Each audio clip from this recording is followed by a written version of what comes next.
ভয় দেখালে যে ভয় দেখাবে তার আঙুলটা বাঁকিয়ে দেওয়ার দায়িত্ব আমার।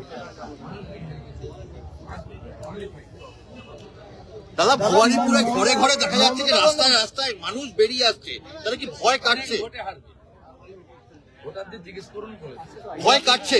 আমি তো অত্যন্ত আশান্বিত, যেভাবে মানুষ বেরিয়ে এসছে। ভয় কেটে গেছে, ভয় কেটে গেছে।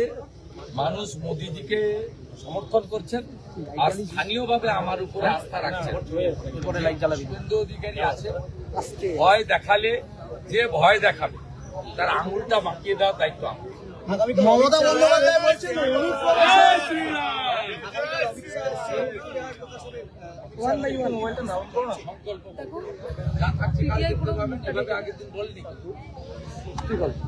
ডক্টর অশোক লাহিড়ী নেতৃত্বে কমিটি হয়েছিল, জনগণের সাজেশন নেওয়া হয়েছে।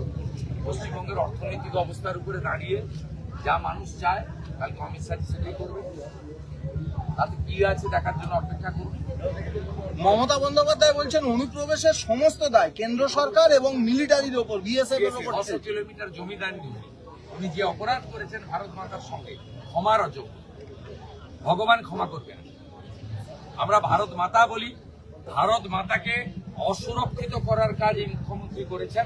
555 কিলোমিটার যেখানে জমি দিতে পারতেন, বেড়া দিতে পারেনি ভারত সরকার। নন্দীগ্রামে আপনার প্রতিদ্বন্দ্বী পবিত্র করের আগেনস্টে এফআইআর হয়েছে। গুন্ডামি করলে এফআইআর হবে। আমি যদি গুন্ডামি করি, বুথ সভাপতি বুদ্ধদেব পুরীকে কতগুলো জিহাদি মুসলিমকে নিয়ে ভেতুরিয়া, তৃণমূলের মুসলিম, সব মুসলিম খারাপ নয়, তৃণমূলের কতগুলো ভেতুরিয়ার মুসলমানকে নিয়ে গিয়ে দাঁড়িয়ে থেকে মেরেছে। ভিডিওতে দেখা গেছে, ভিডিও ফুটেজে ওনার প্রেজেন্স হয়েছে। আইন কি ওনাদের জন্য আলাদা নাকি? এতদিন তৃণমূলের নামে এফআইআর হতো না, এখন ইলেকশন কমিশন আছে বলে এফআইআর করতে বাধ্য হচ্ছে। রত্না চ্যাটার্জির নামে হচ্ছে, শান্তি কুন্ডুর নামে হচ্ছে, আর ওখানকার কে নাম ওর নাম আমি বলে পাবলিসিটি দেবো না। চেনেই না কেউ, আদালত পঞ্চায়েতের বাইরে ওকে কেউ চেনেই না, ওর নাম বলতে হবে। সব মিলিয়ে 14,000-এর নাম বাদ করেছে। নন্দীগ্রামে সব মিলিয়ে 14,000 ভোটারের নাম। যারা মৃত তাদের নাম বাদ গেছে, যারা অবৈধ তাদের নাম বাদ গেছে। যার নাম দিল্লিতে আছে, হাওড়াতে আছে, তার নাম নন্দীগ্রামে থাকবে। একজন ভোটারের নাম তো এক জায়গায় থাকে। এসআইআর ইজ নট নিউ, এটা নবম। এই এসআইআর হয়েছিল 2002-এ, 3-এ ভোটার লিস্ট বেরিয়েছিল, 4-এ মমতা ব্যানার্জি এখান থেকে 98,000 ভোটে জিতেছিলেন লোকসভা। তখন মিষ্টি ছিল, এখন তিতো হয়ে গেছে। আরজিকর মামলায় আজকে আদালত বলেছে যে সিবিআই নতুন প্রযুক্তি ব্যবহার করতে পারবে এবং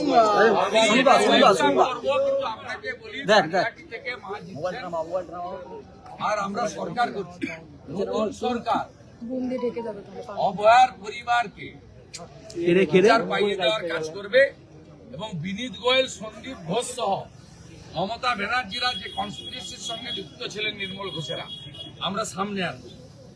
অপেক্ষা করে থাকুন।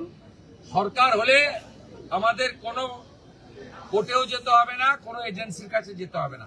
পশ্চিমবঙ্গে প্রচুর দক্ষ পুলিশ অফিসার রয়েছে, অনেক অবসরপ্রাপ্ত বিচারপতি রয়েছে।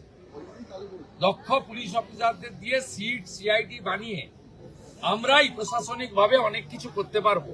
সেই আশা নিয়েই কিন্তু সন্দেশখালীর প্রতিবাদী রেখা হিঙ্গলগঞ্জে দাঁড়িয়েছে, কামদুনির প্রতিবাদী টুম্পা কয়াল বিজেপির সঙ্গে, এবং সেই আশা নিয়েই অভয়ার মা পানিহাটিতে পদ্মফুলের প্রার্থী। ওরা যাদের যে দলকে বিশ্বাস করেছে, আপনারাও সেই দলকে বিশ্বাস করতে পারেন। সিউড়িতে আজকে প্রধানমন্ত্রী সভায় আসার সময় বিজেপি প্রার্থীদের উপর হামলা হয়েছে, অ্যাটাক হয়েছে।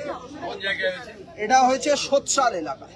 আমি এক্ষুনি ধ্রুব সাহা, জগন্নাথ চ্যাটার্জি, অন্য নেতাদের, কুমার মন্ডলদের সঙ্গে কথা বলছি, ব্যবস্থা নেই।